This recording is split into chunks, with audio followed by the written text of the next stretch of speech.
ನಮಸ್ಕಾರ ಸ್ನೇಹಿತರೆ, ಪೈಲೂರು ಯೂಟ್ಯೂಬ್ ಚಾನಲ್ಗೆ ಸ್ವಾಗತ.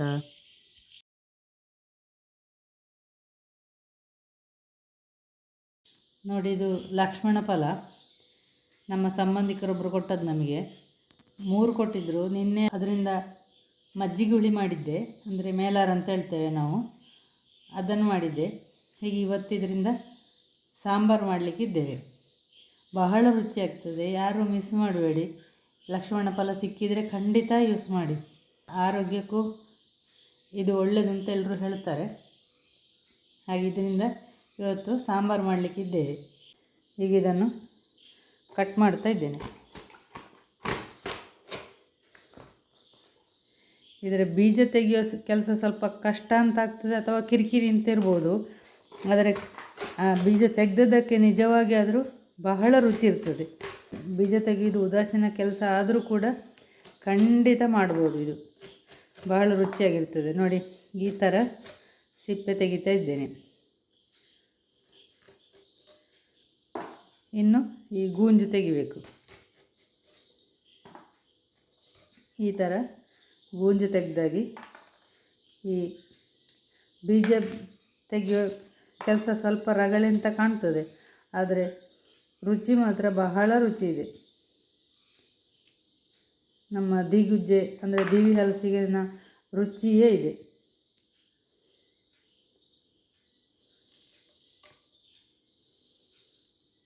ಈ ಥರ ಮಾಡಿ ಕಟ್ ಮಾಡಿಕೊಳ್ಳಬೇಕಾಗ್ತದೆ.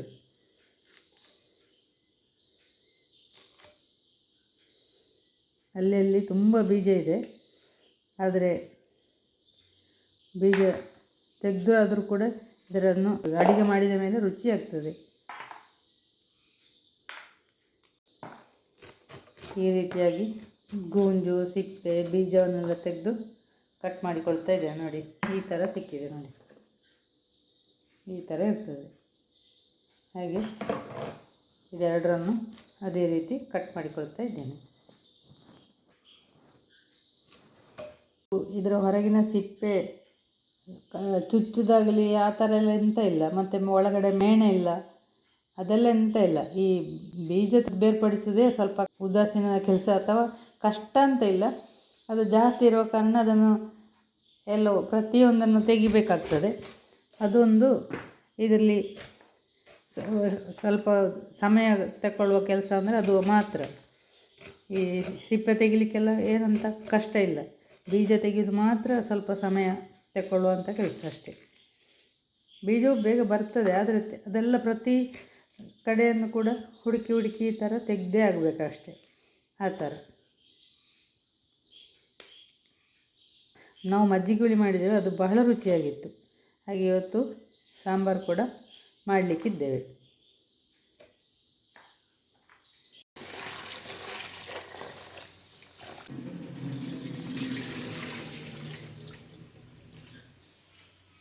ಇದನ್ನೆಲ್ಲ ತೊಳೆದಾಗಿದೆ.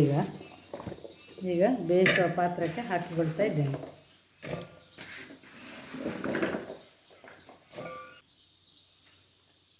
ಇದಕ್ಕೆ ಬೇಯಲಿಕ್ಕೆ ನೀರು ಹಾಕ್ತಾ ಇದ್ದೇನೆ.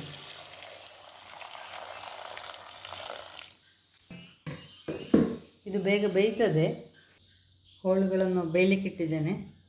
ಇದಕ್ಕೆ ಸಣ್ಣ ತುಂಡು ಬೆಲ್ಲ ಹಾಕಿದ್ದೇನೆ, ಇಷ್ಟು ಹುಣಸೆ ಹುಳಿ, ರುಚಿಗೆ ತಕ್ಕಷ್ಟು ಉಪ್ಪು.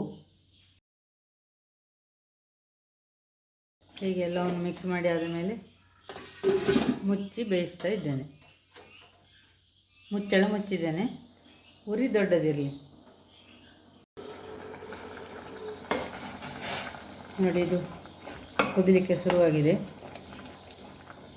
ಈಗ ಒಂದು ಸಲ ಮಿಕ್ಸ್ ಮಾಡಿಕೊಳ್ಬೇಕು. ಪುನಃ ಮುಚ್ಚಿ ಬೇಯಿಸ್ತಾ ಇದ್ದೇನೆ.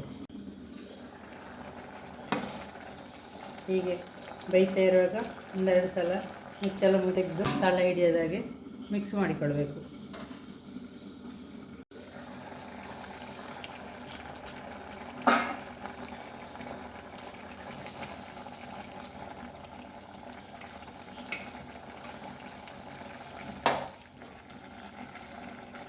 ಬೇಯಲಿಲ್ಲ, ಸ್ವಲ್ಪ ಬೇಯಬೇಕಷ್ಟೇ.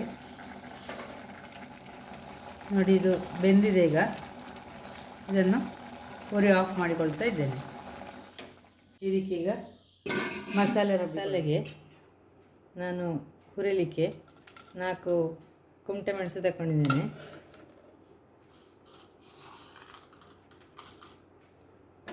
ಸ್ವಲ್ಪ ಮೆಂತೆ, ಸ್ವಲ್ಪ ಉದ್ದಿನಬೇಳೆ.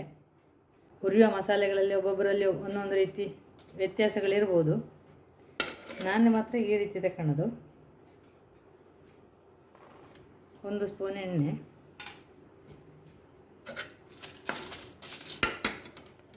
ಮೀಡಿಯಮ್ ಉರಿಯಲ್ಲಿ ಇದನ್ನು ಹುರ್ಕೊಳ್ತಾ ಇದ್ದೇನೆ.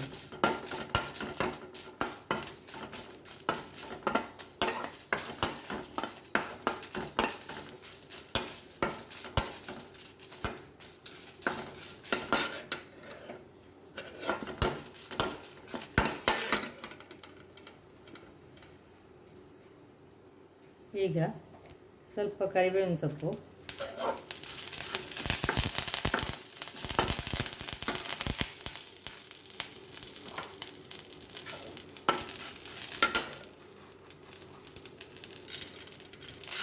ಸ್ವಲ್ಪ ಕೊತ್ತಂಬರಿ, 1-2 ಸ್ಪೂನಷ್ಟು ಹಾಕಿಕೊಂಡಿದ್ದೇನೆ.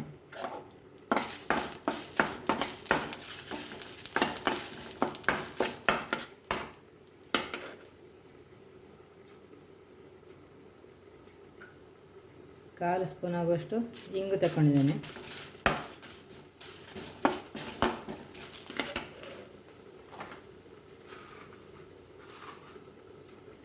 ಸ್ವಲ್ಪ ಜೀರಿಗೆ,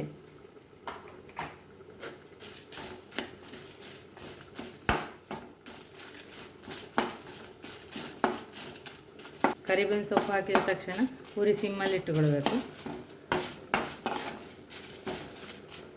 ಈಗ ಇದಾಗಿದೆ, ಉರಿ ಆಫ್ ಮಾಡ್ತಾ ಇದ್ದೇನೆ.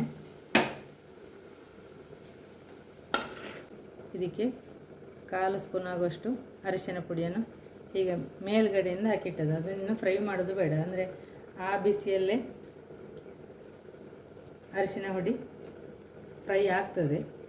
ಅದಷ್ಟಾದರೆ ಸಾಕು, ತುಂಬ ಫ್ರೈ ಆದರೆ ಅದು ಕಹಿ ಬರ್ತದೆ. ಮಿಕ್ಸಿ ಜಾರಿಗೆ ಹಾಕಲಿಕ್ಕೆ ಸ್ವಲ್ಪ ತಣ್ಣಗಾಗಲಿ. ಮಸಾಲೆ ಹುರಿದು ತಣ್ಣಗಾಗಿದೆ. ಮಿಕ್ಸಿ ಜಾರಿಗೆ ಸ್ವಲ್ಪ ಕಾಯಿ ತುರಿ ಹಾಕಿಕೊಳ್ತಾ ಇದ್ದೇನೆ.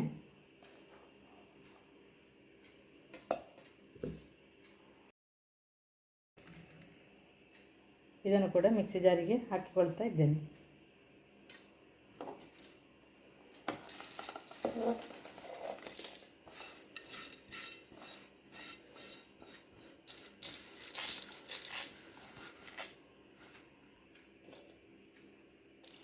ಸ್ವಲ್ಪ ನೀರು ಹಾಕಿಕೊಂಡು ನುಣ್ಣಗೆ ರುಬ್ಬಿಕೊಳ್ಳುವ.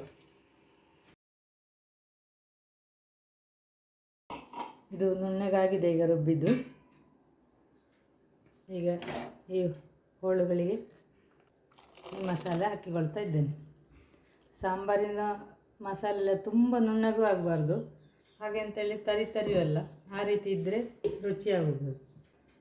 ಮಿಕ್ಸಿ ಜಾರಿಗೆ ಕೂಡ ಸ್ವಲ್ಪ ನೀರು ಹಾಕಿ ಈ ಪಾತ್ರಕ್ಕೆ ಸೇರಿಸಿಕೊಳ್ತಾ ಇದ್ದೇನೆ. ಇದನ್ನು ಮಿಕ್ಸ್ ಮಾಡಿಕೊಳ್ಳು.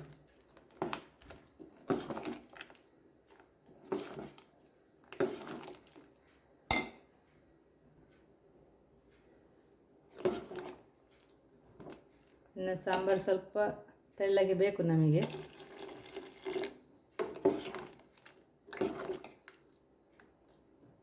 ಈ ರೀತಿ ಸಾಂಬಾರು ರೆಡಿ ಮಾಡಿಕೊಂಡಾಗಿದೆ. ಇದನ್ನೀಗ ಕುದಿಸುವ. ಈಗ ಇದಕ್ಕೆ ಇನ್ನೊಂದು ನೀರುಳ್ಳಿ ಹುರಿದು ಹಾಕುವ. ನೋಡಿ, ಇಷ್ಟು ದೊಡ್ಡ ನೀರುಳ್ಳಿ ತಗೊಂಡಿದ್ದೇನೆ.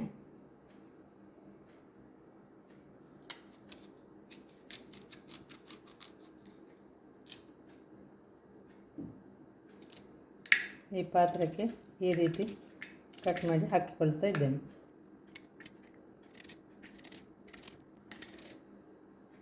ಹೀಗೆ ಒಂದು ನೀರುಳ್ಳಿಯನ್ನು ಈ ರೀತಿ ಸ್ಲೈಸ್ ಮಾಡಿ ಈ ಬಾಣಲೆಗೆ ಹಾಕಿಕೊಳ್ತಾ ಇದ್ದೀನಿ. ಇದು ಮಸಾಲೆ ಹುರಿದ ಬಾಣಲೆಯೇ, ಹಾಗಾಗಿ ಅದೇ ಬಾಣಲೆಗೆ ಹಾಕಿಕೊಂಡಿದ್ದೇನೆ.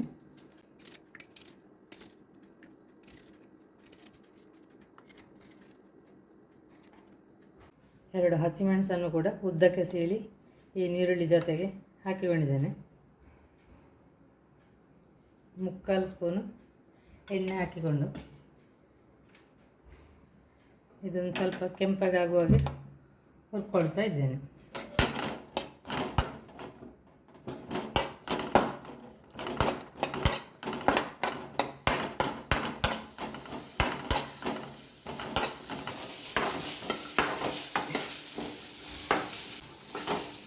ನೀರುಳ್ಳಿಯನ್ನು ಎಣ್ಣೆಯಲ್ಲಿ ಬಾಡಿಸಿಕೊಳ್ತಾ ಇದ್ದೇನೆ. ಈಗ ಸಾಂಬಾರಿನ ಉರಿ ದೊಡ್ಡದು ಮಾಡಿಕೊಂಡಿದ್ದೇನೆ. ಅದು ಕುದಿಯೋಷ್ಟರಲ್ಲಿ ನೀರುಳ್ಳಿ ಎಣ್ಣೆಯಲ್ಲಿ ಬಾಡಿಸಿಕೊಂಡು ಆಗ್ತದೆ.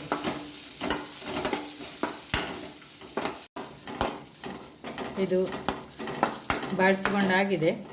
ಇದನ್ನೀಗ ಉರಿ ಆಫ್ ಮಾಡಿಕೊಳ್ತಾ ಇದ್ದೇನೆ.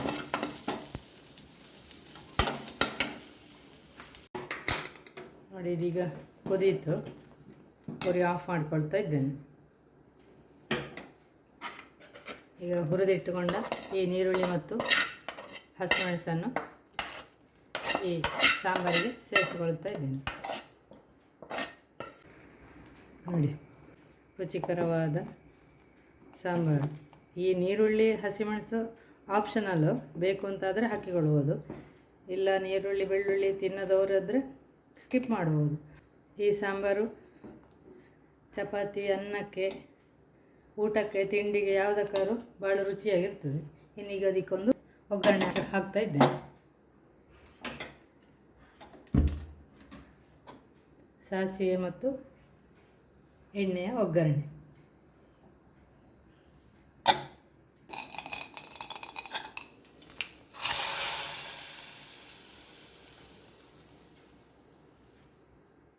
ನೋಡಿ, ಇದು ಹಲಸಿನಕಾಯಿ ಸೊಳ್ಳೆ ಈ ರೀತಿ ಕಟ್ ಮಾಡಿಕೊಂಡಿದ್ದೇನೆ. ಈಗ ಇದರಿಂದೊಂದು ಪಲ್ಯ ಮಾಡುವ. ಪಲ್ಯಕ್ಕೆ ಸ್ವಲ್ಪ ಶುಂಠಿ ತಗೊಂಡಿದ್ದೇನೆ. ನೋಡಿ ಇಷ್ಟು.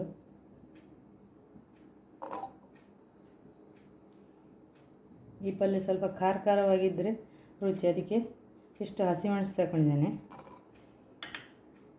ಈಗ ಇದನ್ನು ಮಿಕ್ಸಿಯಲ್ಲಿ ತರಿಯಾಗಿ ಪುಡಿ ಮಾಡಿಕೊಳ್ಳುವ. ನೋಡಿ, ಈ ರೀತಿಯಾಗಿ ತರಿಯಾಗಿ ಪುಡಿ ಮಾಡಿ ಆಗಿದೆ. ಇದಕ್ಕೆ ಸ್ವಲ್ಪ ಕಾಯಿ ತುರಿ ಹಾಕಿಕೊಳ್ತಾ ಇದ್ದೇನೆ.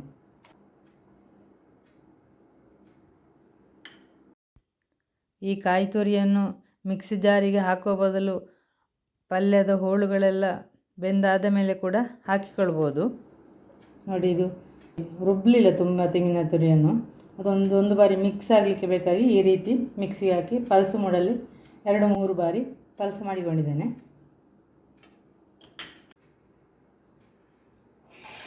ಒಂದು ಬಾಣಲೆಯಲ್ಲಿ ಒಗ್ಗರಣೆ ರೆಡಿ ಮಾಡಿ ಇಟ್ಟುಕೊಂಡಿದ್ದೇನೆ. ಉದ್ದಿನಬೇಳೆ ಮತ್ತು ಸಾಸಿವೆ ತಗೊಂಡಿದ್ದೇನೆ. ಹೀಗೆ ಇದಕ್ಕೆ ತೆಂಗಿನೆಣ್ಣೆ ಹಾಕಿಕೊಳ್ತಾ ಇದ್ದೇನೆ.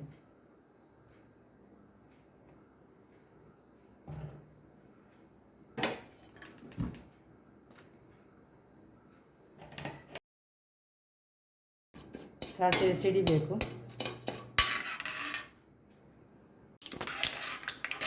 ಸಾಸಿವೆ ಸಿಡಿದಿದೆ. ಇದಕ್ಕೆ ಸ್ವಲ್ಪ ಕರಿಬೇವು ಸೊಪ್ಪನ್ನು ಹಾಕಿಕೊಳ್ತಾ ಇದ್ದೇನೆ. ಈ ರುಬ್ಬಿಟ್ಟುಕೊಂಡ ಮಸಾಲೆ ಕೂಡ ಇದಕ್ಕೆ ಹಾಕಿಕೊಳ್ತಾ ಇದ್ದೇನೆ.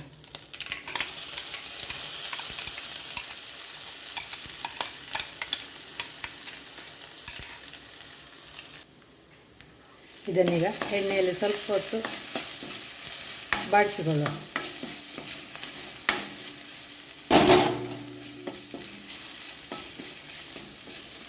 ಶುಂಠಿ ಹಸಿಮೆಣಸಿನ ಪರಿಮಳ ಆವಾಗ ಜಾಸ್ತಿ ಬರ್ತದೆ. ಅದಕ್ಕೋಸ್ಕರ ಅದರ ಹಸಿ ವಾಸನೆ ಹೋಗೋಲ್ಲವರೆಗೆ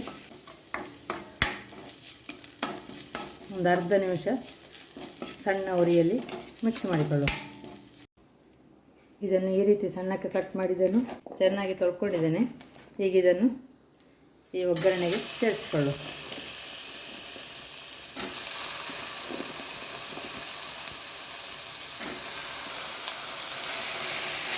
ಇದನ್ನೀಗ ಒಮ್ಮೆ ಮಿಕ್ಸ್ ಮಾಡಿಕೊಳ್ಳುವ.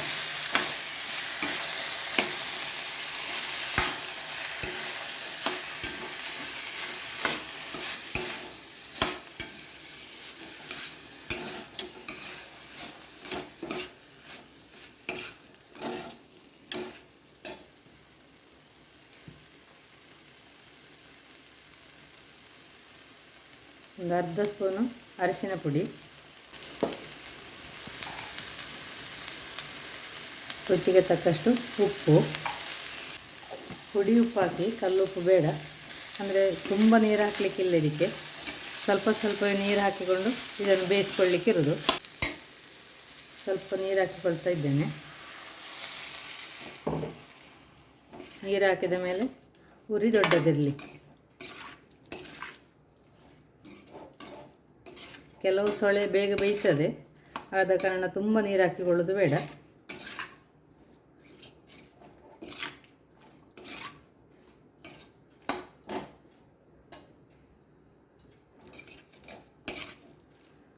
ಮುಚ್ಚಳ ಮುಚ್ಚಿ ಬೇಯಿಸ್ಕೊಳ್ಳುವ. ಆಗಾಗ ಚೆಕ್ ಮಾಡಿಕೊಳ್ಬೇಕು, ಯಾಕಂದರೆ ಸ್ವಲ್ಪ ನೀರು ಹಾಕಿದ ಕಾರಣ ತಳೆ ಹಿಡಿಬೋದು. ಬೇಯಲಿಲ್ಲ ಅಂದರೆ ಮಧ್ಯೆ ಮಧ್ಯೆ ನೀರು ಬೇಕಾದಷ್ಟೇ ಸ್ವಲ್ಪ ಸ್ವಲ್ಪ ಹಾಕ್ತಾ ಬೇಯಿಸ್ಕೊಳ್ಬೋದು.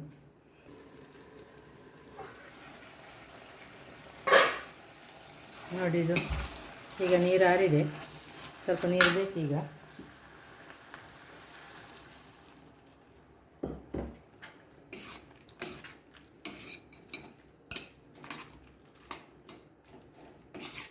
ಬೇಯಲಿಲ್ಲ, ಆದ ಕಾರಣ ಪುನಃ ನೀರು ಹಾಕಿಕೊಂಡಿದ್ದೇನೆ. ಪುನಃ ಮುಚ್ಚಳ ಮುಚ್ಚಿ ಬೇಯಿಸ್ಕೊಳ್ಳುವ.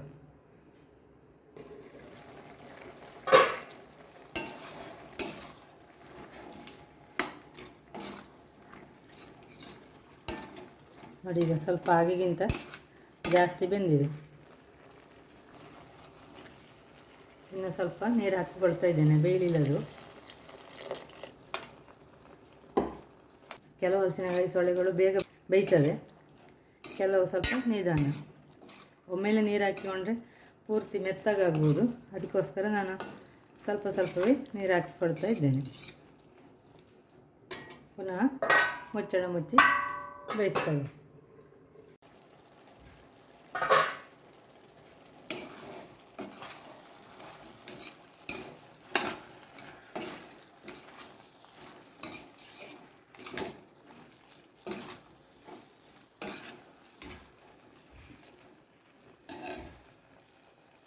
ನೋಡಿ, ಈಗ ಬೆಂದಿದೆ.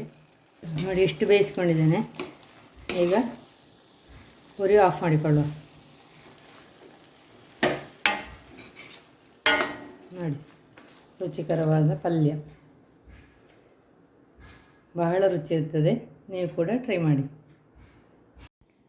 ಸಾಂಬಾರು ಮತ್ತು ಪಲ್ಯದ ರೆಸಿಪಿ ನೋಡಿದಿರಲ್ಲ. ವಿಡಿಯೋ ನೋಡಿದ್ದಕ್ಕಾಗಿ ಧನ್ಯವಾದಗಳು. ಸಬ್ಸ್ಕ್ರೈಬ್ ಮಾಡಿ ಸಪೋರ್ಟ್ ಮಾಡಿದವರೆಲ್ಲರಿಗೂ ತುಂಬ ಧನ್ಯವಾದಗಳು. ಸಬ್ಸ್ಕ್ರೈಬ್ ಮಾಡದೆ ವಿಡಿಯೋ ನೋಡ್ತಾ ಇದ್ದರೆ ಸಬ್ಸ್ಕ್ರೈಬ್ ಮಾಡಿ ಸಪೋರ್ಟ್ ಮಾಡುವಿರಾ?